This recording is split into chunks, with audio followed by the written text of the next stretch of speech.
Oh, I hope you enjoyed this one. What it was, I was looking at your profile yesterday, Yeah. and when I saw that you'd had that experience of your ghost story, I thought, oh, that might be an interesting conversation because I've got a few of them. Yay! I love them. I love them.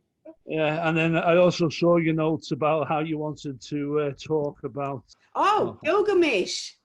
yes, Gilgamesh. So if we've got time, we can have a little discussion about that if you want. If Yeah, well, you we want can to. just open it up so people can start thinking about it and then maybe have an in-depth discussion about it because I've got to look further into it and stuff as well. It's just yesterday blew my mind. It's what?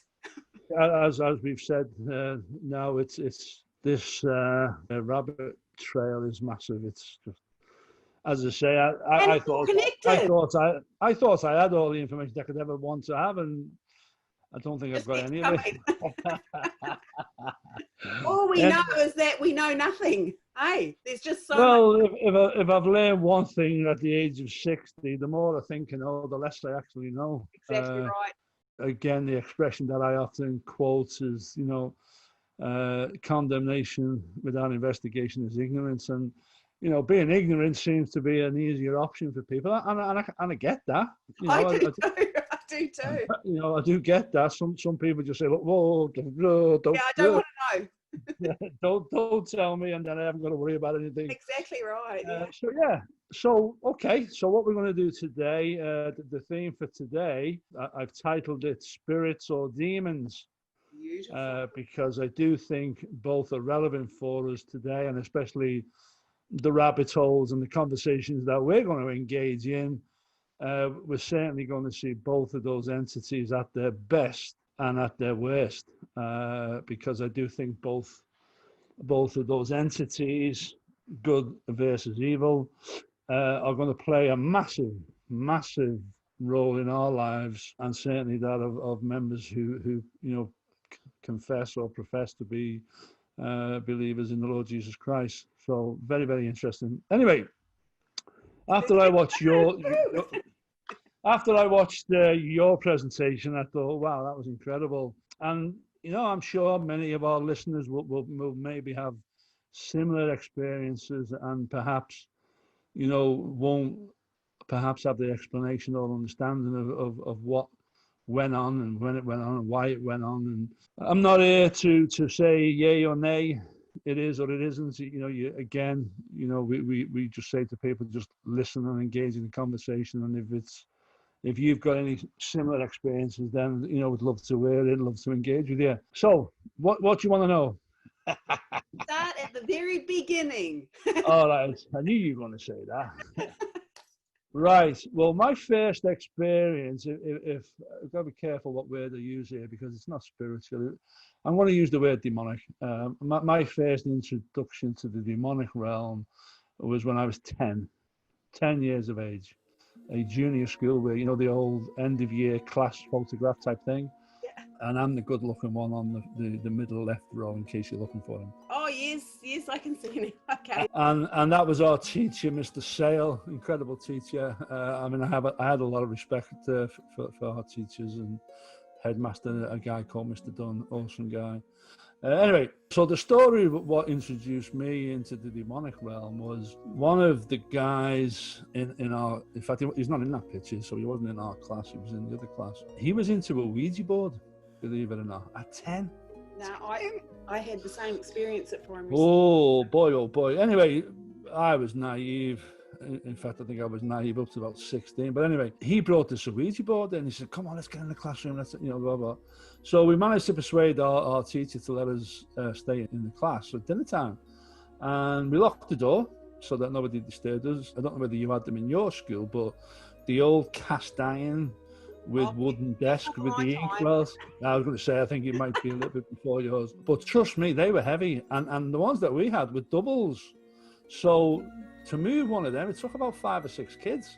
And I can remember an experience one day that we had to actually move them because they were doing some repairs. And he said, can you get all the desks kind of to the side? And they were really heavy. Anyway, we start doing this Ouija board, and this table starts to lift. And there's 4 of us sat around it. And, you know, to say I needed to have a change of underpants wasn't in it. You know what I mean? We had the keys to the door and we tried to get out and we couldn't get out. We could not unlock that door whatsoever. So what we did is, see, there's a big tall window. They were about 12 foot and they were cast iron. We had to literally get the window open, climb out the window, go round the school, tell the teacher, and he came back with us and he just put the key in the door and the door opened, and that was the end of it.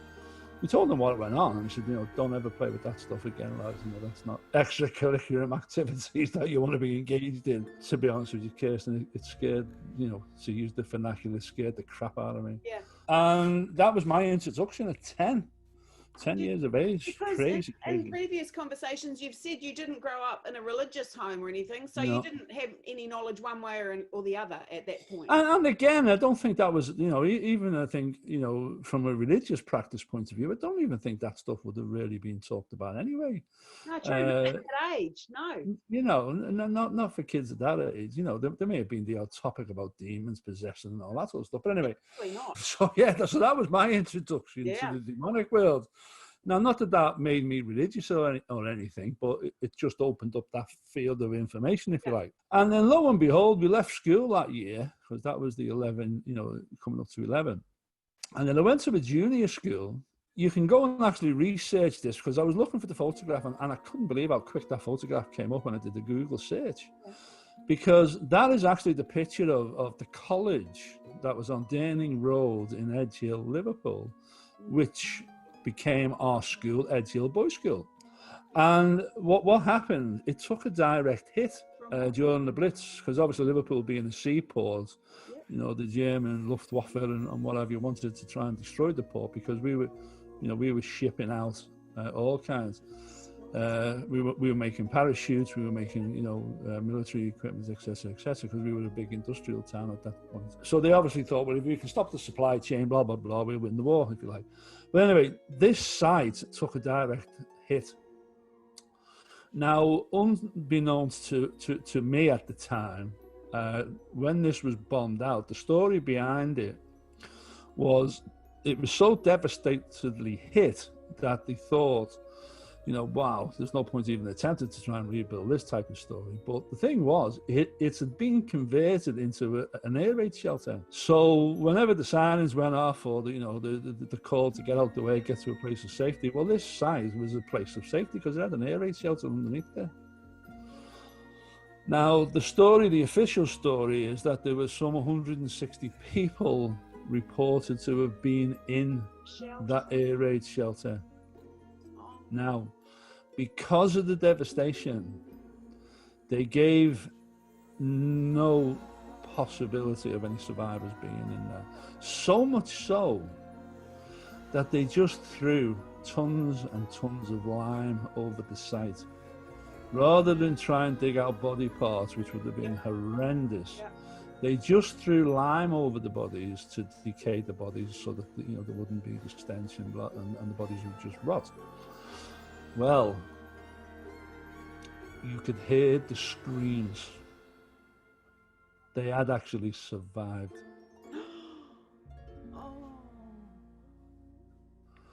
And the screams apparently were merciful. And they couldn't do nothing because, you know, I'm sure you'll know, once lime comes into contact with water, it's just acid. It just becomes acid. So not only had those people experienced the raid, they were now being subjected to lime attacking their body, which would have just rotted it and killed them. Oh my gosh. So where does that relate to my story? Well, my introduction to spirits, we were, as I say, my responsibility along with another friend, we had a biology lab that had some small animals, you know, gerbils and hamsters and all that sort of stuff. And we had the assignment of going into school a little bit earlier than most kids, so that we could go in and feed the animals and clean the cages, etc. And we'd done this. I mean, we'd done this on and off for a while, so this wasn't our first time. Anyway, again, we were in there. We had the keys. We didn't lock the door in this case, but we were in there. We were feeding the animals. And the next minute, do you remember the big, tall? Again, you're too young. You might not remember this. But the old chalkboards that used to be quite tall and they revolved. I do remember those, yes. Yep. Right, okay, well, our school had all of them in, and that lit up. It absolutely lit up, like a light had come onto it. And we could see loads and loads of faces, and they were screaming. Both of you saw it at the same time? Yes, yes. Now again, just as well, we had a lot of underpants. Because it was almost the same experience with the Ouija board, because I had no concept of what was going on. It just looked, whoa, what's going on? Anyway, we tried to get out and we couldn't get out. The door was locked. And I thought, oh, no, not again. I've been here before. Anyway, luckily enough, there was an adjoining classroom that door was open. So we ran into that, ran out the door, came down the corridor, ran to the caretaker and said, oh, we just had this experience. Anyway, the headmaster was one for getting in quite early. So the caretaker took us up to the headmaster.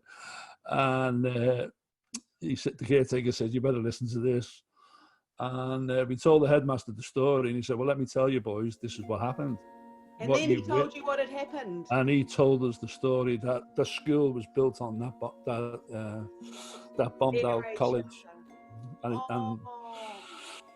so, I mean, I've got all goosebumps now. So that was my first experience of seeing something that was way beyond my understanding. And to this day, right now in front of you, I still swear by witness on a stack of Bibles that we saw that and that was real.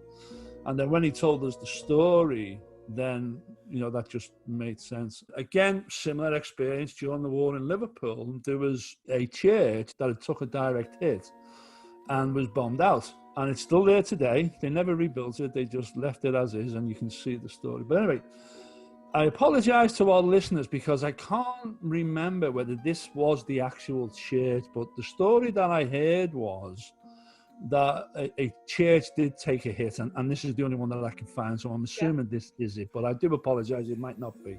Yeah.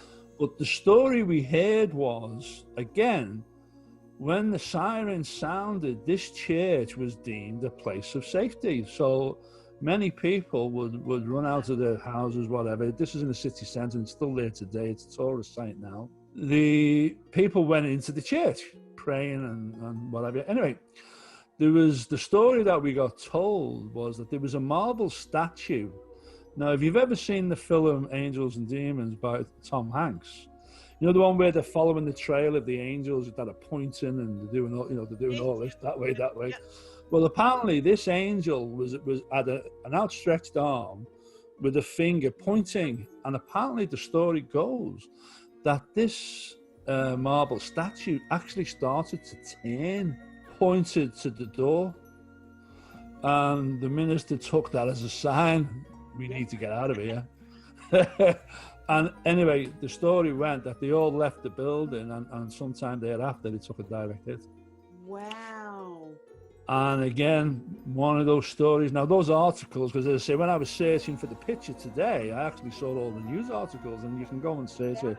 Again, that was one of those, demons or angels, and I consider that one of the angel ones where, there was a definite warning to the people to get out the way because something's about to happen. And off they went. You can't write this stuff, can you? And I believe things like that happen every day to all of us. Absolutely. Absolutely. I never challenge this stuff. I've never had those kind of experiences, but, I know thousands of other people have, and I'm sharing those stories that I've had that I know to be true. Now, again, can't really produce this stuff because this is one of those ones you just go, whoa. Yeah. And this concerns our daughter. Now, when my wife and I got together, she became pregnant not long thereafter. Her dad died during her pregnancy. Her dad's name was Lawrence. Her mum's name was Flo. Anyway, 2 or 3 years after our daughter's birth, they would often go to the cemetery to take flowers, etc., because that's the way Flo dealt with it. And she took our Laura with her. Now, Laura would be about 3. I don't think she was any older than that. I'm going with 3. She said to her Nan, there's somebody watching us over there by that tree. And we're sort of, looking at them. And every time Flo turned around to see, she couldn't see anything. And then when Laura looked back around, she could see a figure of a man. And what I tend to omit on this story is he was smiling at her. You know, this gentleman or man, whatever, whatever, Scared of him. was smiling at her. Now she didn't know who that was, because in my mother-in-law's house, they didn't have pictures. I mean, if you look at my house, and one day I'll give you the tour of my living room, I got pictures everywhere, as you can see. Yeah. Now that generation didn't do that. They treasured their photographs so much that they put them in albums. They didn't want them getting damaged and, blah, blah, blah. Anyway, my daughter wasn't one for looking through books and that sort of stuff. But on this occasion, she was looking through a photograph album. And she said, Nan, that's that man that's watching us when we go, now, you can't tell a 3 or 4 year old to do that. No, and that is a common thing. Kids see that through the veil. Absolutely, and as I say, and she hadn't seen this photograph because she was only 3 or 4, and you don't really talk to kids about photographs. You know what I mean? But anyway, so again, one of those stories you can't make that stuff up. Yeah. So that was the experience of what I believe is somebody who's really close to you and.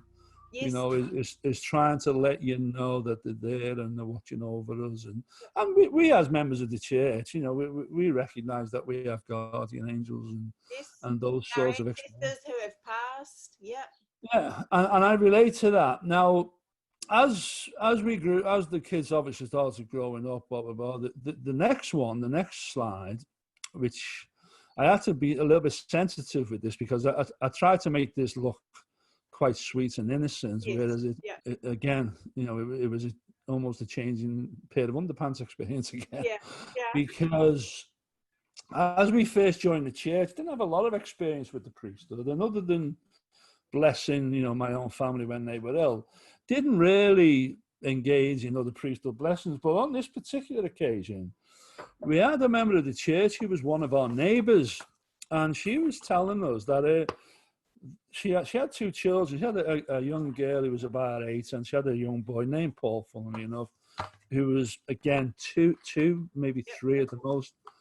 And he kept saying, somebody keeps coming into my room at night, to the point that he became quite traumatic about it and wouldn't go into the room, wanted to sleep with his mum all the time. She was telling me this story, and she said, would you do me a favour? Would you come and bless the house? Because, I am actually getting a little bit worried.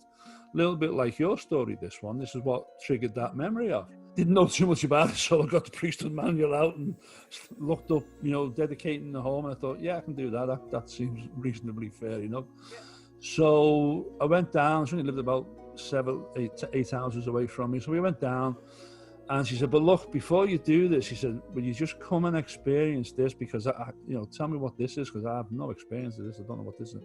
She said, there's a cold spot upstairs. Wow. Now, I don't know whether you've ever come across that. I watch all the ghost hunter things, paranormal things, because that's something that I'm fascinated by. I have been since I was a little kid, and I know about the cold spots, Well, you'll love this then.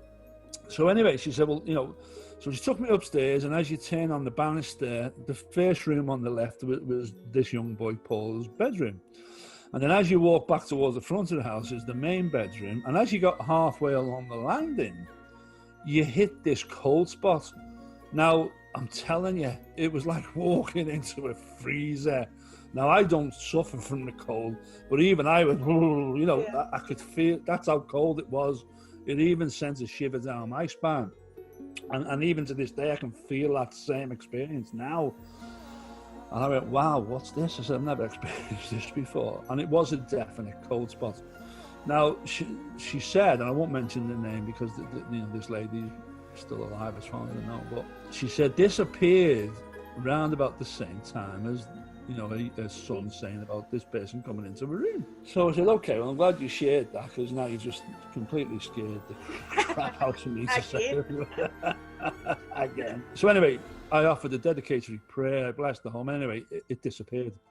And the young boy, I said, that it'd be a place of safety, and if there's anything evil present, that it be removed in the name of Jesus Christ, type of thing. And the cold spot went. And the young boy never, ever complained again about someone coming The into his power. room. And Priestess. I thought, wow. So take it for what it is. Yeah. You know, I believe that We've that had was, lots of experiences like that in our family. My elder sister, she was well older than me growing up. And yeah, she called my dad in to get the house blessed that she was in. yeah. Now, I'll be honest with you. I mean, you seem to have a fascination for it. I mean, it really did scare me. I mean, I'm a big guy. I mean, I don't scare easy. I mean, I'll fight an army if it comes to the door. You know what I mean? Yeah. But that stuff, it kind of did scare me. And you know, I remember as a teenager going to what? Do you remember The Exorcist when that first came Yep. out? Yep. I mean, I went to see that the first time it came out. Yeah. Now again, you know, I'm sorry I went to see it because it caused me nightmares for weeks. Because And it I was just that, and it was the other one called The Omen. Do you remember that yes, one? The Omen was the Damien? same. Yeah. So I really would get goosebumps whenever I watched that stuff. So I kind of, without knowing, I knew it was real. I kind of knew it was real, if that makes any Yeah. sense. Yeah. So I realized from my experiences as being younger, you know, you don't dabble with this stuff. You know what I mean? You got to avoid this like the plague. And I did, you know, and in many occasions I try and watch these movies knowing I shouldn't be watching this stuff, you know what I mean? Because I don't like it. See, And I watched them. We used to have, like I spoke about the Sunday night horrors. I was fascinated and would stay yeah, up and watch this yeah, stuff. And like even as an adult, if I couldn't sleep, I'd turn on something in the middle of the night. I could be at home by myself. And I think what it came down to for me in my later, you know, as I got older, is the same philosophy that I have learning about Lucifer and his plan. And it's yeah, like, you've got to know your enemy.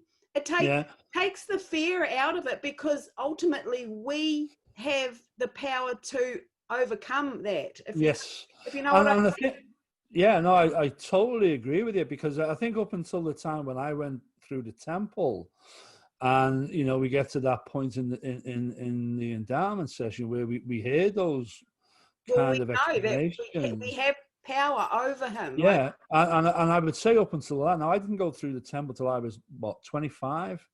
So I would say up until that point, that stuff really did, you know, yeah, yeah, it scared me. But after the temple, I thought, no, I know, I understand it now. yes, Whereas I yes, didn't understand it then because it was only a year before I went to the temple that I was even introduced to the church. yes, yeah. So I wasn't religious.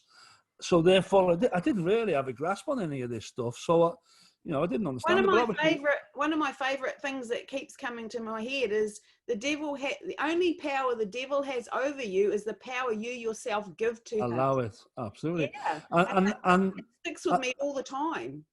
and that's probably why I've embarked on this quest now to seek the truth, because you know again we don't talk about this stuff in church, No. but we know it's real. Yeah, You know, Joseph Smith's vision.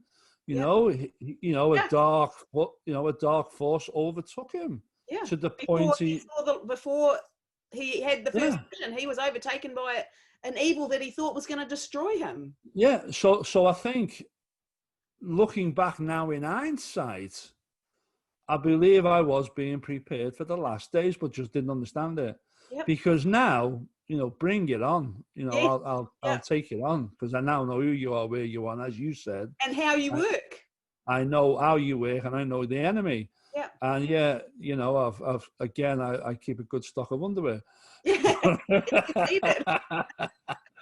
So anyway, so that kind of brings us to the more spiritual side Yeah. of this. Again, this is not my experience, but this is what happened to my wife. When the Preston Temple was concluded and was being ready for dedication, I had the assignment, or my wife and I both offered our service during the dedicatory sessions of the temple. I was given responsibility to be responsible for security along with some other guys. And in fact, I was bodyguard to President Hinckley while he was at. I had that responsibility, and my wife was given the responsibility of being an usher. Now, nice. during the morning, they would have you know, the usual thing. You know, everything starts off with a prayer. So all the ushers were gathered together in the stake centre on the site, and the person who was responsible for the ushers, he said to the group, "Don't be surprised if you see angels today." Yep. Now, my wife has never had any experience of angels, although she was and is quite a spiritual person. But she took that quite serious. You know, she believed that before anything ever happened. So anyway, she was assigned one of the rooms down in the baptistry area of the Preston Temple. I love the baptistry. It's one of my favourites. Yeah, it's one of my special places. Yeah. And one of the off rooms could seat about 30 people. Yep. And she had the responsibility of that room to make sure everything was, you know, telework and people in comfortable. Anyway, when the dedicatory prayer started, now my wife didn't tell me this till some hours later.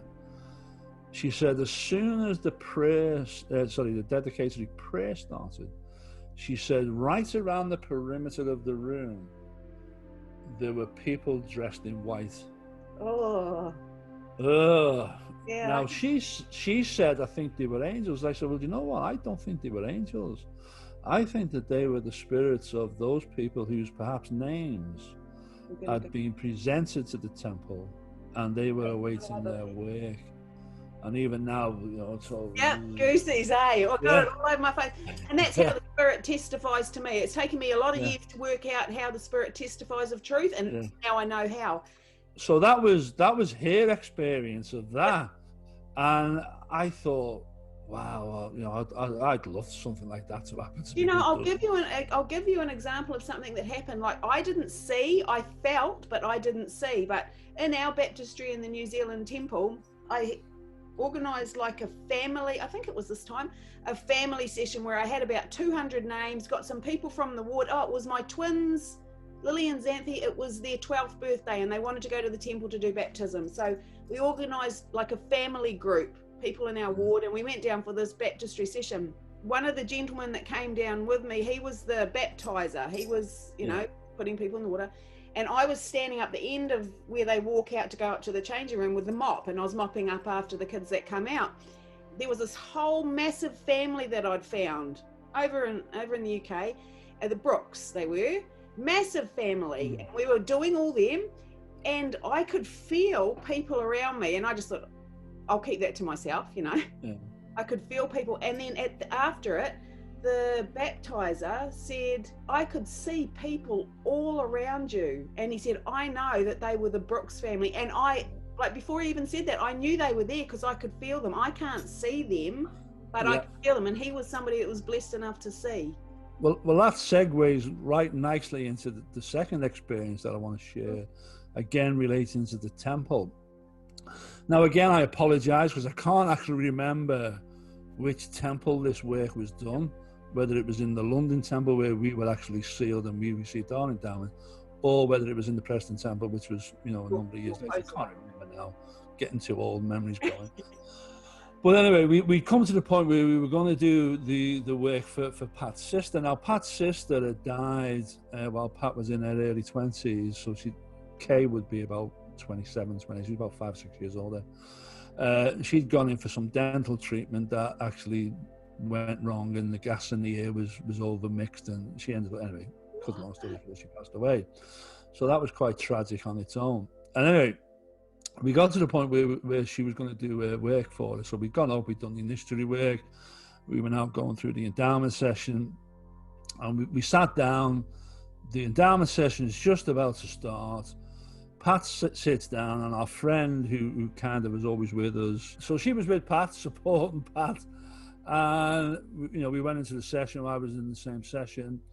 Anyway, the female officiator walks over to Pat. She says to our friend's name was Christine, who was sat next to her, would you do me a favor? Could you please come out of that chair and move towards the back, because somebody who's here wants to sit there.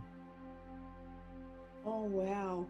I love it. Now, Pat didn't see her, didn't see Kay, I didn't see her, Christine didn't see her, but this officiator, a little bit like that story you just said about Yeah. doing that work, she Some did people see can her. see. Yeah. She said, "Could you please vacate the chair? Somebody wants to sit round," pointing to my wife, to this lady. Now, Yeah. she didn't know who that was, blah, blah, blah. Didn't know my wife. So that's another one of those Beautiful. wonderful blessings that And you you just... think about it, Paul. You think about it. If you've passed over to the other side and you're watching somebody sort of preparing or finding your name and then preparing your temple card, and you're watching them go to the temple, get on their white gear and go.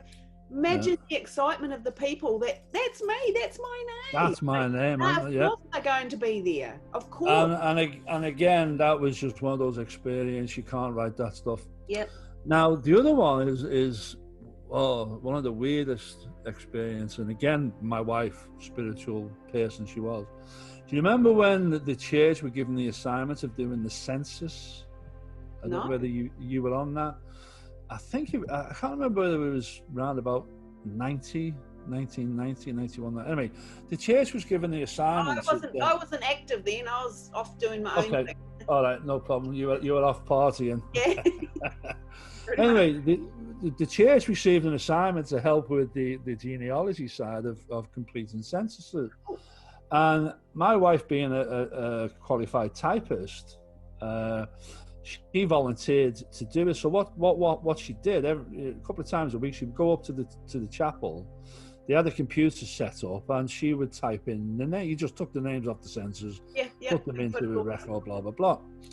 Anyway, she told me the story again. She was typing this person's name, and I'm going to use your name just for the sake of making it easy. And as she typed Kirsten MacDonald, the census would give a description of the child, the age of the child, blah, blah, blah, blah, blah, gender, all that. And then it would give a description of the child. Now, this child's description was imbecile. So imbecile was, I mean, we'd probably call it learning disabilities today, yeah? But obviously this was going back some time. And her definition was imbecile. And she said, as I typed the name in, and then I typed in imbecile, she heard the voice say, "No, I'm not." No. And she would look. Now, she was in what was our ward library, and it's only about 10 foot by 12 foot, very, very small room. And she was by the door, and she got up and she went outside. She thought somebody was messing with her, a young kid. And she said, "What?" And then she went back to the record, and she typed it in again. Kirsten MacDonald, imbecile. "No, I'm not." And she said that words where I knew that person was watching me record that. Yeah. And she knew that she was no longer that, obviously her spirit's now gone on, and she wasn't an imbecile. Oh. But again, to have that kind of experience, you think... I'm just sitting here thinking back, because I forget about things. I've had so many experiences. So now where I'm at in my faith and my beliefs, there's no doubt for me that there's both sides in spirit form, So heaps of experiences, and I'm sure plenty of people have. And if there's anyone out there that's got some, man, tell us about it. And I'd love to, I'd love for that conversation to be taken up, because for me, these are all faith promoting experiences, good or bad. Whether you see the dark side as Darth Vader would say, or whether you see the light as Luke Skywalker said, this is real. This is a real war that we're facing. And something that's interesting is that my son Zach, that I have my chats with on a Friday night, he left the church young, teenager. And he went down the science route. So everything, unless it's proved by science, it doesn't exist. He's very much matter of fact, thinks it's all about what you can prove. And so for years, I couldn't even have any kind of discussion like this. No. But he said now that he's been going down this road for a while, and he can see the pure evil that's in the world, now he understands through science that there's opposition for everything. So Yes. there's Yeah. this terrible evil which he can see and he knows is there. Now he knows that there has to be good. Just as powerful. So he's actually finding God because through science. darkness. And I think lots of people are with this awakening.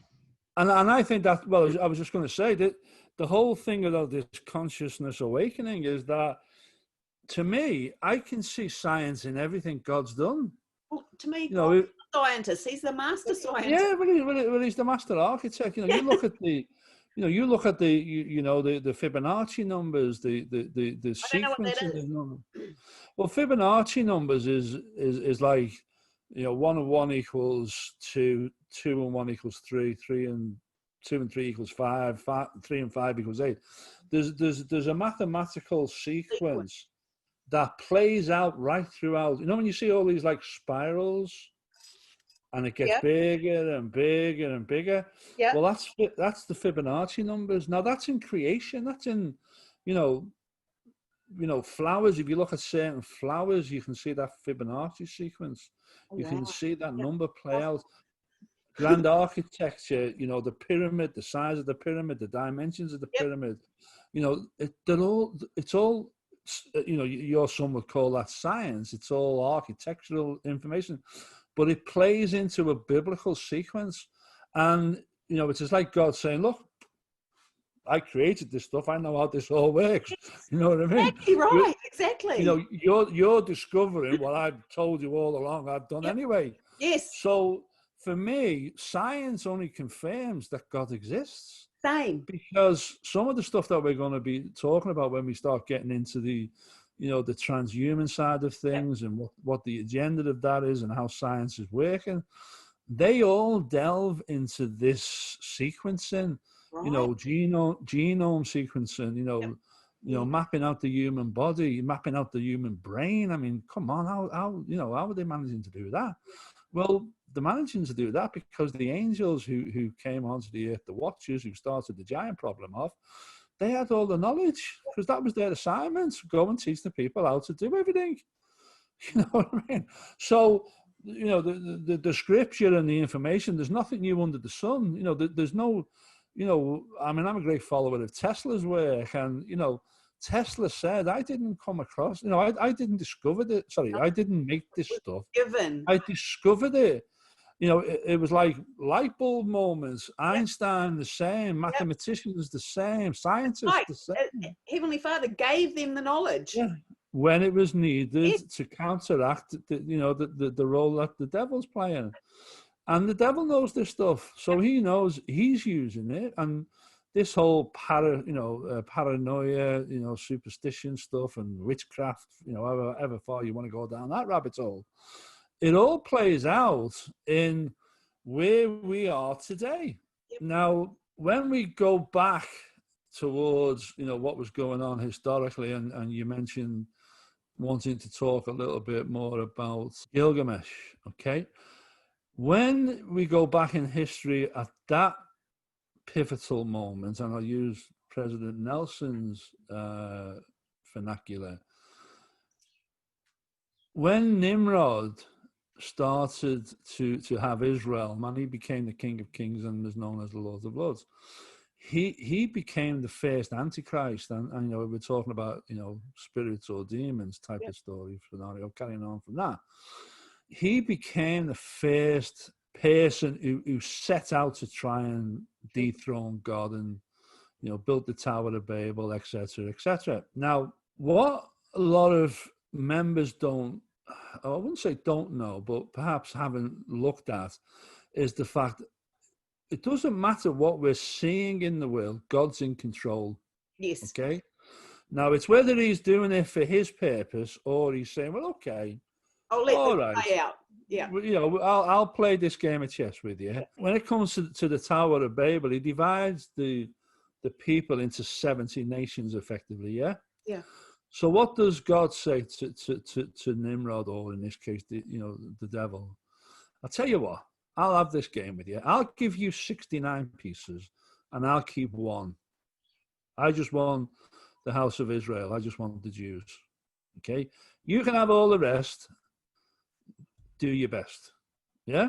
Yep. So the whole narrative from Nimrod is the Tower of Babel is obviously demolished and everyone's scattered over the world. So what you have, Nimrod, known in the Iraq-Iran area of the time, Babylon, if you like, his name was Nimrod. But when the people were scattered by tongues and nations, That's where all the other names came. they were all talking about Nimrod, but they were talking in the language of their language, which was, if you were Greek, he was Apollo. If you were Syrian, you were Gilgamesh. If you were Iraqi, you were, Iranian, Iraq, you were Nimrod. And then if you were somewhere else, you had this other name. So when you look at all these cultures, they're all talking about the same person who happens to be Nimrod. Yeah. But in this case, the name that you're referring to, Gilgamesh, is in Iraq. That's Nimrod. Yes, that makes sense. Yeah. Now in Egypt, it's Osiris. Yep. And what's the whole Osiris story? It's all about resurrection. Yeah. It's all about bringing back the dead. It's all about preserving the body. It's all about, take what you can with you, because you're going to get resurrected. You'll have it all back. So the Egyptians learned the art of preserving the body. Well, so they've preserved Nimrod's body. Yes. But in this case, it's actually Gilgamesh, which is Nimrod. Yes. So when they came across the two tombs, again, I'll probably mix up the dates here, but I think in 1999 they came across Osiris tomb, which was between the Sphinx and the Great Pyramids. They found what they thought was a water well. Mm-hmm. And when they pumped it out, it went down into a chamber, a horizontal chamber. And then when they pumped the water out of that, it went down another chamber. And then when they pumped out another one, it went into another chamber, which had a pillar and a sarcophagus in it. Now, that is supposedly, and again, you can just Google this stuff, the Osiris tomb. Now, apparently there was a body in it, but apparently it wasn't Osiris's body. It was as if somebody got in there thinking they could resurrect themselves and blah, blah, blah. But the interesting story, which you relate to what went on with when they invaded Iraq, was that's where they found the tomb of Gilgamesh. In Iraq, yes, yeah. In Iraq. Now, that was in 2003, I think it was. Yeah. Or 2002, and then they invaded in 2003, whichever the date is. Yeah. Now, what was interesting with that story is apparently when they found that tomb, they found the body, and it was a giant. It wasn't just a small, an average 6-foot person. Apparently, this body was substantially large. I think they were saying over 10 foot. Now, the description of Nimrod is he was a normal sized person at the time when he was alive. Right. But he does something that corrupts the DNA. Now, it doesn't explain what it is, and although I keep researching, I kind of haven't found the answer yet. But I'm sure it's to do with gene manipulation. Everything's gene manipulation. But he starts to become a giant. Now, that's Gilgamesh. Now, they found his tomb. Now, when they invaded Iraq because of the weapons of mass destruction, no, it wasn't. This was a Luciferian plan, because they knew if they could find the body of Gilgamesh, abstract his DNA, clone his body. Remember, we were talking about cloning the body. Well, I think that's exactly what they've done. Now, that was 17 years ago. Yeah. So could they, perhaps possibly have cloned Gilgamesh's body? And is he alive today?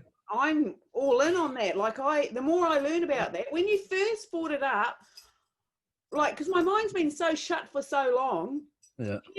Like I said, after our very first conversation we had, I couldn't sleep that night because all these things were going around in my head. And I didn't know where to put them or where to go with them. No. But And- as I've and- broken it down and looked at each little thing on its own, Well, that's why I said I think we need to break these down very, very Yes. small bites.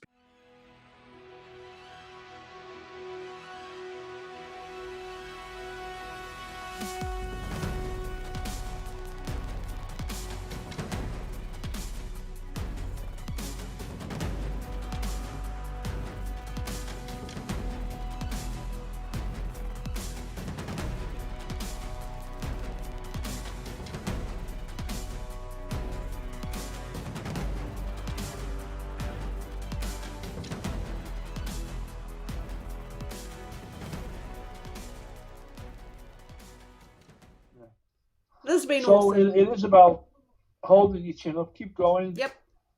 keep hearing the words, keep listening, throw out what you don't accept, Yep. let it go, don't let it torment you. Said I promise I won't ring you at 1:30 in the morning again. All right, my friend, I'm going to have to go and take advantage of the sunshine. Love you all. Take care. Love you too. Bye. Thank you. And yeah, find our next exciting episode. Okay. Yeah. See ya. Bye.